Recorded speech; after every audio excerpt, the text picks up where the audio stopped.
This sweet little guy has been glued by my side the entire time. Animals seem to know when something's not right. And they sense it. They sense your emotion. So everywhere I go, he goes. And he's been just my most joyful companion. This is the first time that I've been... What'd I tell you? Okay. I know. I thank you. I thank you. Like I said,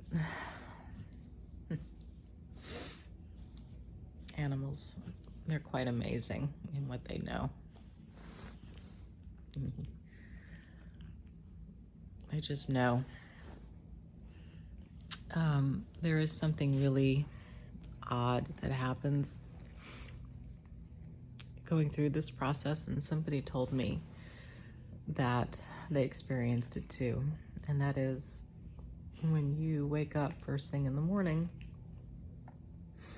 for a split second, I mean, just a split second, you wake up and you think, oh my gosh, everything's normal. Everything is as it should be. And then all of a sudden it hits you like a wave. No, it's not. It's not anywhere near what normal was. And you start having a flood of memories of what took place. And you realize it's your new normal. And you've got to get out of bed and you've got to handle what that brings. So it's just part of the process. Now that things have settled a little bit, I just want to share some beautiful things that have been sent my way.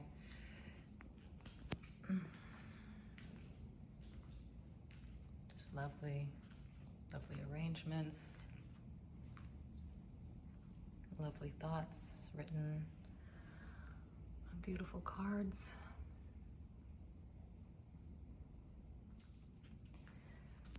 I have this old photo of my mom and dad, and I light a candle every morning, knowing that the two of them are reunited again. I don't even know where to begin. This video may seem like a bunch of rambling sequences of a grieving daughter who's just rambling and trying to collect herself. I stare out my window and I see her building right across the way. And sometimes I think she's still there. The acceptance of the fact that, what you had, experienced, touched, sensed, is not going to be your experience anymore.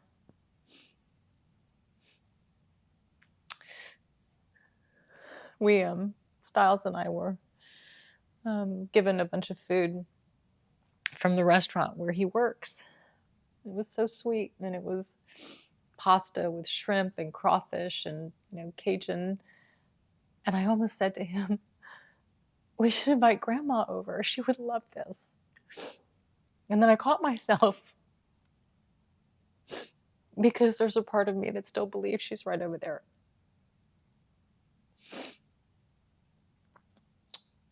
I know in time,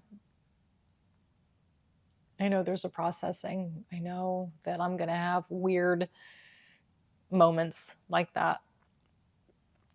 And then I'm going to have busy days where I'll probably feel guilty that I didn't think about her. I've heard all different types of waves that you go through when it comes to grief. Yeah.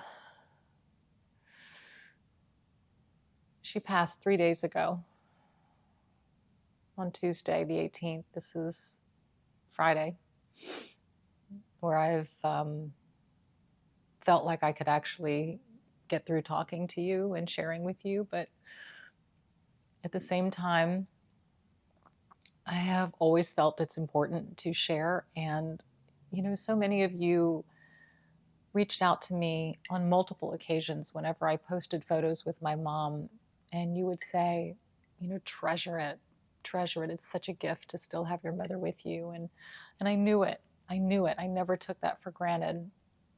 And now, like many of you, I'm on the other side. I'm on the other side.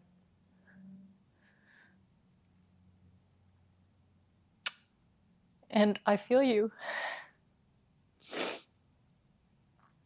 So, anyway, I am just going to get through another day, as opposed to the past couple of days where I have not left my apartment. I am going to do some things to care for myself today. I'm going to go to a yoga class. And then I'm going to head over to Holly's apartment because we are planning a celebration of life for her.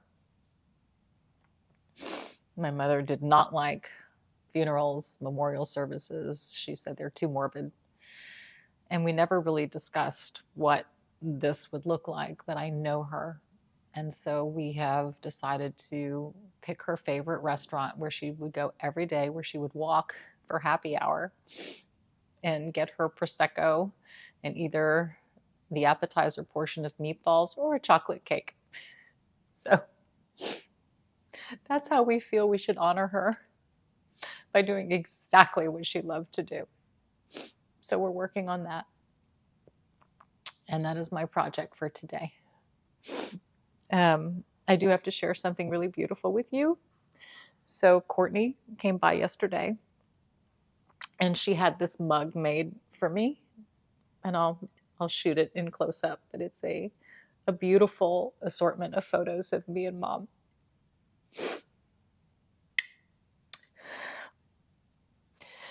And then this lovely little ring that has the initial A with a diamond next to it. So thank you, Courtney. Thank you to everybody. Oh my gosh, everybody who has sent messages and notes and texts and emails, and just the flood of love and outpouring of support is just amazing. I told my mother she was loved by so many. I don't think she had a clue by how many. So thank you. Okay, I'm going to shut up. It's been enough. But I'll check in with you later, okay? Hey, everybody. So hi, Oscar. Been a while since I've checked in with you, actually a couple of days since my last check-in, to just sort of catch my breath and go to church, which was a lovely and amazing space. I went with Holly and Paul, who were by my side the entire time my mother was in the hospital, and could not have gotten through that without the two of them. So to be able to worship together and pray over my mother together was really a beautiful and extraordinary thing. Equally as beautiful, my apartment has turned into a flower shop. The outpouring of love and support and just gifts in terms of beautiful flower arrangements and cards is just nothing short of astounding. I mean, I walk in here and it's the most beautiful perfume you could ever imagine. And it just reminds me of Mom and the love for her, which is so, so great. Holly and I are planning her celebration of life that's taking place tomorrow. It is truly going to be a celebration. She wouldn't have wanted it any other way. So we are kind of collecting some things. I actually went to her apartment yesterday, and I wasn't quite sure how that was going to go, but it gave me an incredible sense of peace and comfort actually being in there. I just felt surrounded by all of her things and her belongings. And I don't know, it was like she just put a warm blanket around me. I was really nervous about it and how I'd respond to it, but it was incredibly comforting to go in there. And I picked out a bunch of picture frames, a photo of my mom and dad when they were newly married, and then photos of my mom and me that will be displayed at the celebration of life. And then Holly is printing out a couple of photos that she took of my mother and one of the two of them together as well. And I've got some frames here at the house, and we're going to frame those, bring some of these flowers over to the restaurant where it's going to take place. Another thing of note, speaking of notes, I picked up a journal because I'm a firm believer in journaling. And I was actually encouraged to start doing that. So I'm going to, and it's a 365-day journal, so it will cover me for a full year. And I like it because it matches the colors of my bedroom. So we have the journal and we have the room. And I'm going to put it here on my nightstand. And every morning it's my mindset. I always wake up and I pray. And obviously that will continue and has in a very profound way, but it will be my quiet time to write, either morning or night. I haven't decided. You know, I found that when I was writing Life Makeover, I wrote a lot at night. It seemed like when I was in bed and I would just let the day stop and let the quietness sort of sit in, I was flooded with all of these thoughts. So maybe my writing will take place at night. I don't know. I haven't figured it out yet. But at any rate, I am overwhelmed. I am grateful. I am looking forward to tomorrow. I'm going to see friends and people that I grew up with, high school friends of mine who adored my mother. They sort of considered her the den mom, and she was. So I get to reunite with some amazing people who have a special place in my heart, some people that I've worked with, people who know my mother for a long, long time, and some people who've just only connected with her in the past year. She left that kind of an impression on people, and I'm looking forward to be surrounded in that kind of love and levity and hugs and yes, tears, but also shared memories of her, and more specifically, memories that other people have that I don't have. And now I'll be able to hear my mother in a completely different way, and I'm really looking forward to that. But I just wanted to check in and share how the day has been. So it's the day after. Yesterday was an amazing celebration for my mother. Oh my gosh, that room was so full of love and laughter and levity and everything my mother was about, everything. And I just feel so at peace, so joyful to be able to share her and talk about her in such kind and loving ways, and it was amazing. So as a part of the next day, coffee. My Audrey coffee mug is being cleaned. And of course, chocolate cake from last night. Because what would Audrey do? That's gonna be my mantra. What would Audrey do? Yeah, she'd have chocolate cake with her coffee. Today's the day I start journaling. I've decided mornings are probably better for me. I start to get a little tired in the evening, and it's generally when I want to wind down and put on a television show anyway. So I started this morning and I just let the thoughts flow, and I don't know, there was this sense to sort of bring me back to the night that everything happened and recap.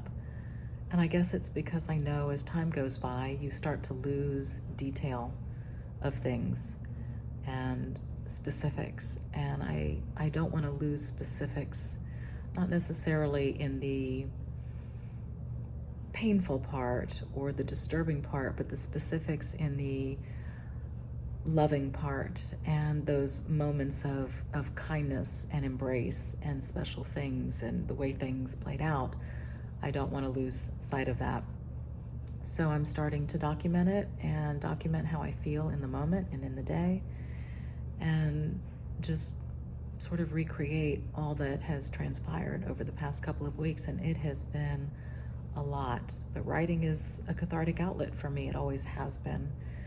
And I will do it every day. It's a daily commitment to journal, just like it's a daily commitment to pray and thank God, for the good and the blessings, even in the darkness. And that's what I will do. So it's almost 5:30, first time out of the apartment in a while, and today. And I just thought it would be really good for me to head over to a yoga class and just treat my body to something healthy and get my mind off of things. And I just love the mental space and place where yoga takes me. And generally in Shavasana, at least lately, thoughts have gone straight to my mother. So tears sort of stream down and start hitting the mat. But it's a good release. It's a really good release, physically, mentally, emotionally. And I'm just looking forward to experiencing that and just taking care of myself and going through this process. You know, as they say, you don't get over grief, you get through it. And this is just a part of getting through it. So the class is done, and I've had people tell me, look for signs. You're going to start seeing signs that your mother is present. And so, like I said, before class, you know, in Shavasana, the tears start to come. But before they did in today's class, and it was a packed class, the instructor came around and she came over to me and my eyes were closed. And she gently took her hands and lifted underneath my neck and pulled my hair and pulled my neck to stretch it.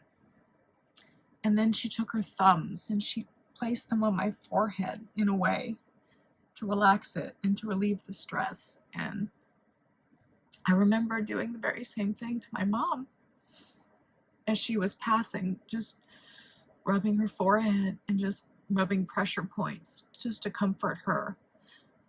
And I thought of all the people in the class. I guess she picked the right one. I told you I'm an absolute mess after yoga. But clearly I need it. Anyway, that was definitely a sign. Thank you. Good Sunday morning. I am getting ready for church. Last weekend when I went, I was with Holly and Paul, and it was lovely, and it was so wonderful having their companionship while I was there. Holly's been joining me a lot.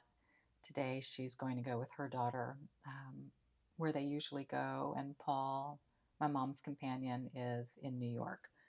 So I am getting dressed to go by myself and take in some worship and God and just lift myself up and receive the word for today.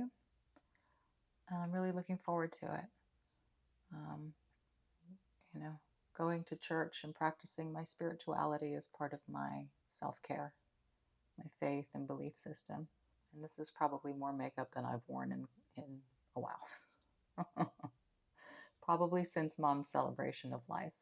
I've almost forgotten how to do it, but not quite. So service was really nice today and always fills me in a way I need to be filled when I need to be filled.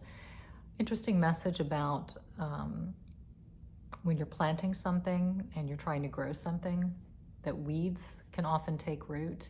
And sometimes we feel like it's our job to get in there and to pluck the weeds and to rid our harvest of what we feel is harming it or destroying the look of it or being a nuisance.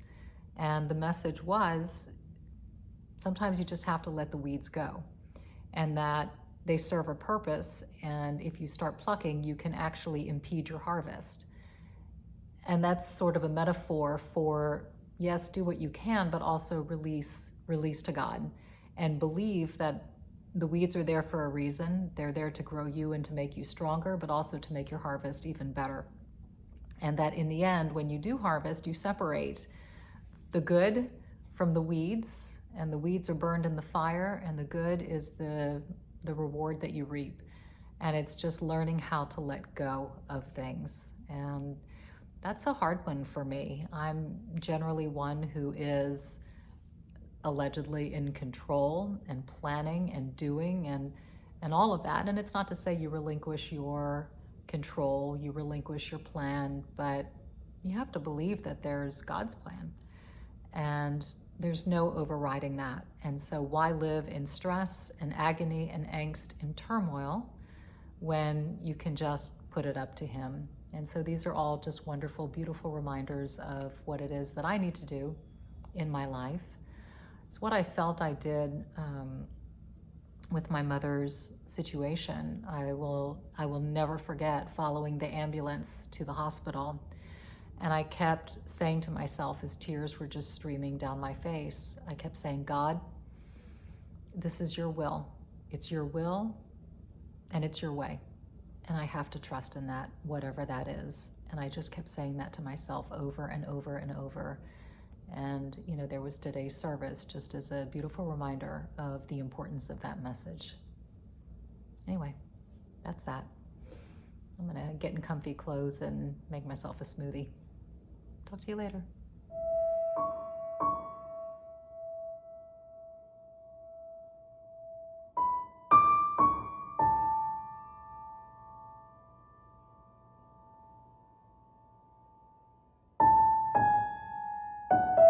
Okay, so just finished recording the first podcast, kind of getting back into work and into life and what that's going to look like.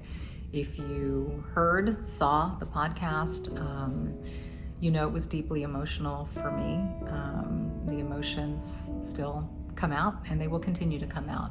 I remember that with my dad. It's just a process, and I will get through it, but I'm happy to be back. I'm happy to be here. I'm happy to have some of this structure and this familiarity in my life. It is the counterweight and the counterbalance to the weight. I guess that's probably the best way to describe it. And so it's it's me, and I'm here, and I thank you for being here, and I'll see you next Thursday on YouTube.